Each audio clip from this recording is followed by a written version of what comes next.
আজকে আমি আপনাদের সাথে অনেক ঝাল একটা মরিচের আচার বানানো শেয়ার করব। এই মরিচটা আপনারা কম বেশি সবাই চিনেন। ভীষণ ভীষণ ঝাল, অনেক বেশি ঝাল। মরিচটাকে আমি এইভাবে কেটে নিয়েছি, এই যে একটা টিস্যুতে নিয়েছি। মরিচটাকে আমি অনেকক্ষণ ধুয়ে রেখেছি পানিটা ঝরে যাওয়ার জন্য, আর এখন কেটে টিস্যুতে নিচ্ছি এক্সট্রা পানিটা শুকিয়ে যাওয়ার জন্য। টিস্যু বলতে পেপার টাওয়াল টিস্যুতে। এখন আমি এই যে মরিচগুলোকে কীভাবে কাটতেছি আপনাদেরকে দেখাচ্ছি। এইভাবে এই যে মরিচের ইয়াটা ফেলে এরকম ছোটো ছোটো পিস করে নিতেছি। আপনারা যেভাবে পছন্দ করেন এভাবে কেটে নেবেন। এভাবে আমি সবগুলো মরিচ কেটে নেব। আপনারা মরিচ কাটার সময়, এরকম ঝাল মরিচ কাটার সময় অবশ্যই গ্লাভস পরে নেবেন, আর নয়তো খুবই হাত জ্বলবে, আবার হাত চোখেও যেতে পারে। এভাবে ছোটো ছোটো পিস করে আমি মরিচগুলো কেটে দিচ্ছি।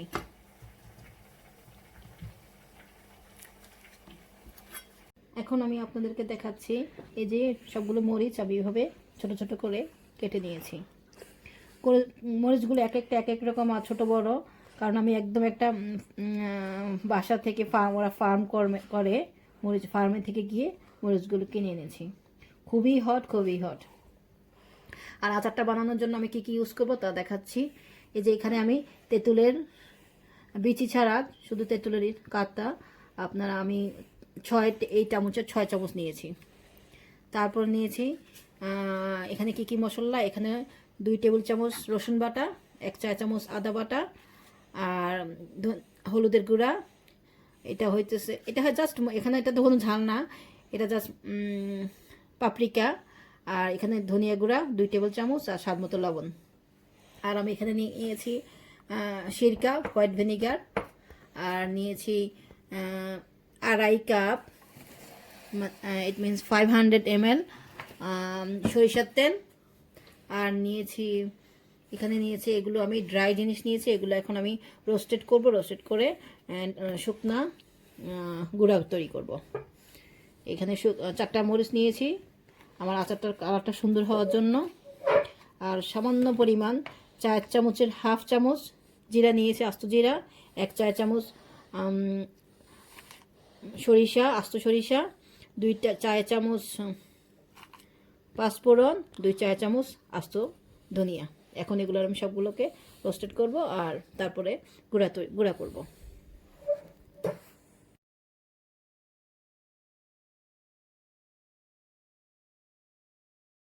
এখন আমি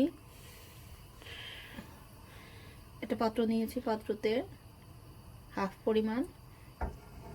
হাফের চেয়ে কম সরিষার তেল ঢেলে দিলাম।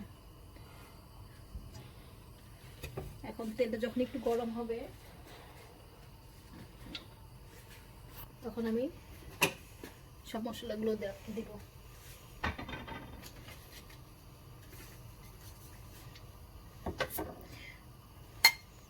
মশলাটাকে খুব বেশি পড়বো না, প্রথমে আমি ভিজা মশলাগুলো দিয়ে দিব।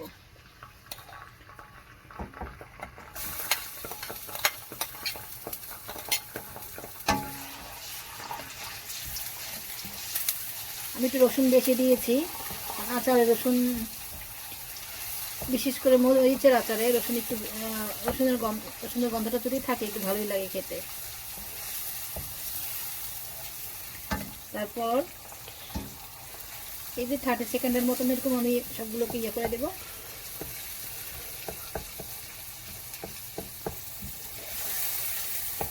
তেলের মধ্যে ভালো করে মিক্স করব রসুন আর আদা বাটাটা। তারপর আমি এর মধ্যে গুঁড়া মশলাগুলো দিয়ে দেবো, আর এই যে লবণ, গুঁড়া মশলা সবগুলো দিয়ে দেবো।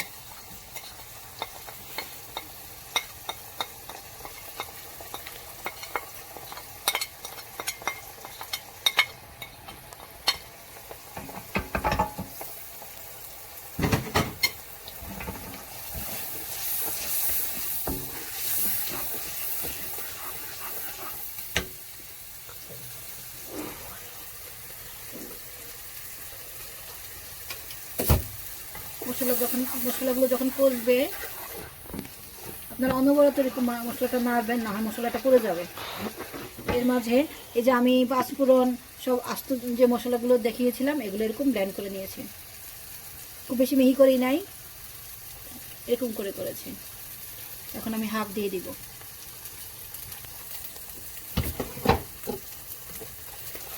চুলার আঁচটা কমিয়ে দিলাম, এখন আঁচটা বাড়ানো ছিল।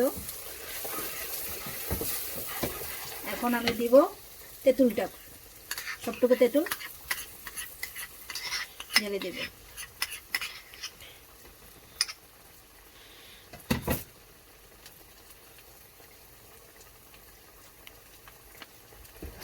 এবার আমি তেঁতুলটাকে ধরে মিক্স করব।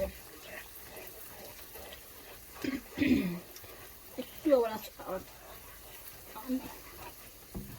আবার হিটে আবার একটু বাড়িয়ে দিলাম, মিডিয়াম করে দিলাম, মিডিয়াম হিটে আছে।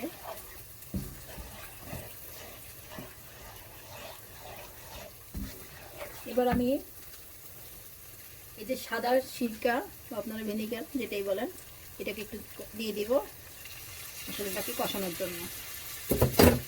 আপনারা কোনো এই মরিচের আচার বানাবেন যে কোনো পানি ব্যবহার করবেন না, পানি ব্যবহার করবেন না, তাহলে আচারটা আপনারা 6 থেকে 1 বছর বয়মে রেখে দিতে পারবেন, আচার নষ্ট হবে না।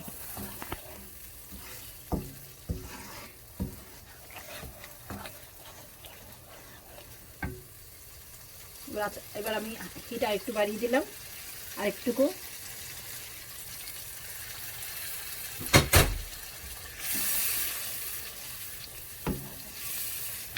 আমি মনে হয় প্রথম আপনাদেরকে বলেছিলাম আমি তেল সবটুকু দেই নাই, এখন আমি আস্তে আস্তে করে তেল বাড়িয়ে দিব। প্রথম তেল দিই নাই, এতটা তেলে যদি দেই সবগুলো মশলা আমি সুন্দর করে এরকম কষাতে পারবো না, এই জন্য অল্প তেলে, হাফ তেলে সব মশলাগুলো আমি কষাচ্ছি। এবার তেলের পরিমাণ আস্তে আস্তে দিয়ে দিব। এবার পুরোটুকু মশলার মধ্যে তেলটাকে মিক্স করব।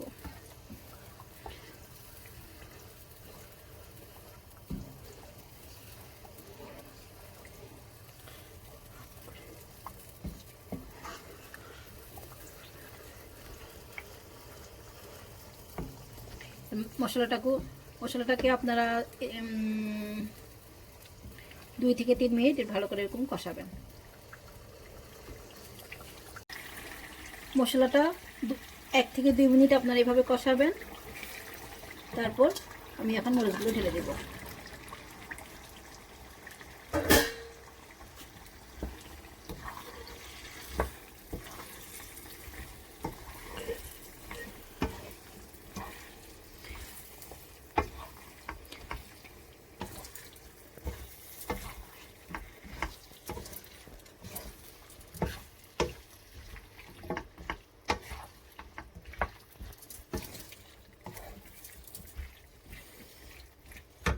মশলা যখন কষবে মরিচটার সাথে, এর মাঝে আমি খুব বেশি পরে দিব না, এখনই, কারণ আমার এটা প্রচণ্ড ঝাল মরিচটা।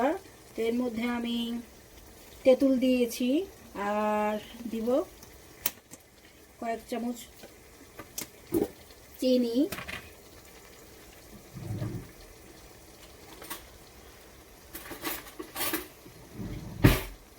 চিনিটা আমি দিব টেস্টের জন্য, ব্যালেন্স থাকে। এই যে আমি র সুগার এরকম করে, আপনারা যে কোনো সুগারই, আমি 2 টেবিল চামচ, 3 টেবিল চামচ, মরিচটা অনেক বেশি ঝাল, 4 টেবিল চামচ, 4 টেবিল চামচ এরকম সুগার দিয়ে দিলাম। সুগার সহ মরিচটাকে আমি ভালো করে কুক করব। এই কুকটা আমি কমপক্ষে 10 মিনিটের মতন করব।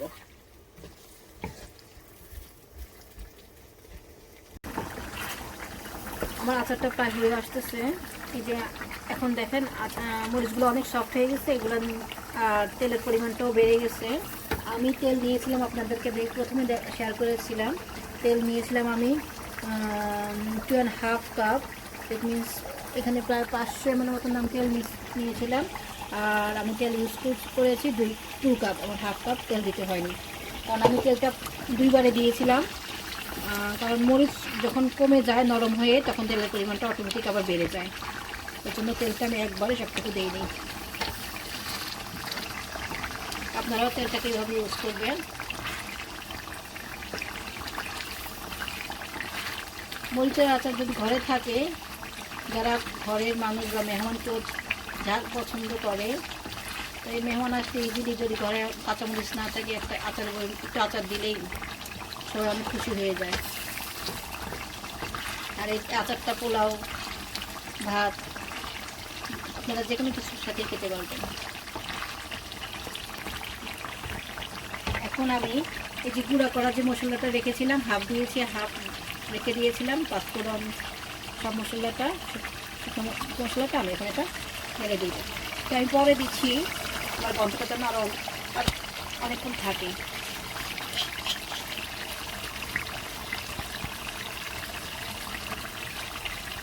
সব কিছু ঢেলে দিয়েছি। এখন এটা আমি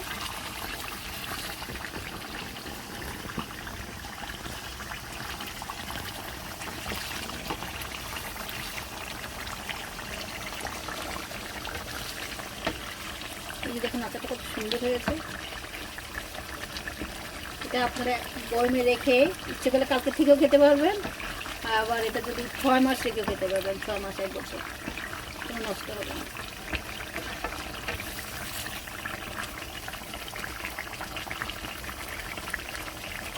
আমি আর জাস্ট 2 মিনিট কুক করবো, তারপর চুলাটা বন্ধ করে দেবো। এই যে আপনাদেরকে দেখাচ্ছি কতটুকু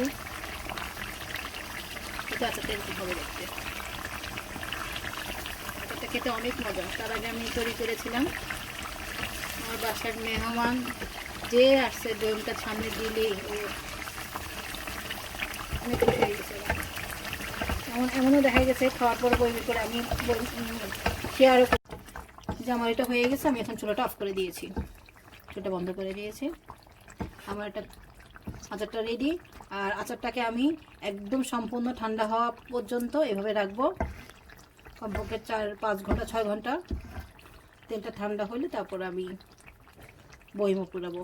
এখন আমার এখানে অনেক রাত, মেবি মর্নিংয়ে আমি ঘুম থেকে উঠে বয়মে ঢেলে নিব আচারটা। আমার আচারটা একদম ঠান্ডা হয়ে গেছে, এই যে দেখেন এখন একদম সফট হয়ে গেছে মরিচগুলো। এখন আমি এরকম একটা পরিষ্কার কাঁচের বয়ম নিয়েছি। আপনারা অবশ্যই কাঁচের বয়মে রাখবেন, আর বয়মটা যেন একদম শুকনা পরিষ্কার করা থাকে, একদম কোনো পানির ভিতরে যেন না থাকে। তারপর এইভাবে আমি আচারটা বয়মের মধ্যে পুড়িয়ে দেব। এই যে দেখেন মরিচ আচারটা দেখতে অনেক লোভনীয় মনে হচ্ছে।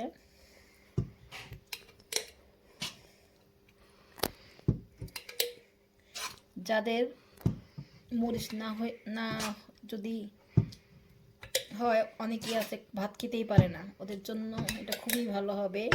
অনেক সময় কাঁচামরিচ বাসায় আমাদের ঘরে থাকে না, এই আচারটা ওই মুহূর্তে দিলে আর কোনো মরিচের কথাই বলবে না কেউ।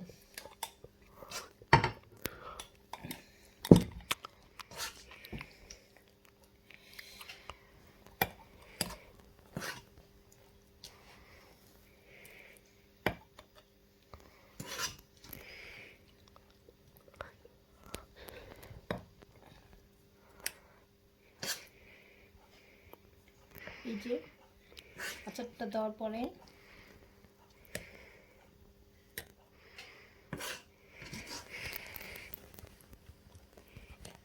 আমি সবসময়, তার আগে আমি আচার বানানোর সময় আপনাদেরকে বলেছিলাম, আচারটা যেন আমাদের এই যে তেলটা যেন উপরে থাকে, মরিচগুলো যেন তেলের মধ্যে ডুবানো থাকে। এটাই হচ্ছে একটা গুড টিপস, যে কোনো আচার ফাঙ্গাস থেকে রোধ করার জন্য। তাহলে আপনার আচার আর কোনো নষ্ট হবে না, ফাঙ্গাস পড়বে না, যদি তেলের মধ্যে ডুবানো থাকে। ও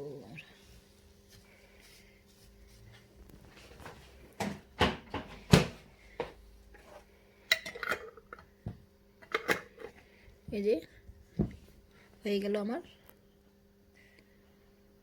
ভীষণ ঝাল। যারা ভীষণ ঝাল খেতে পছন্দ করে ওদের জন্য আপনারা ইচ্ছে করলে ঘরে এরকম আচার বানাতে পারবেন।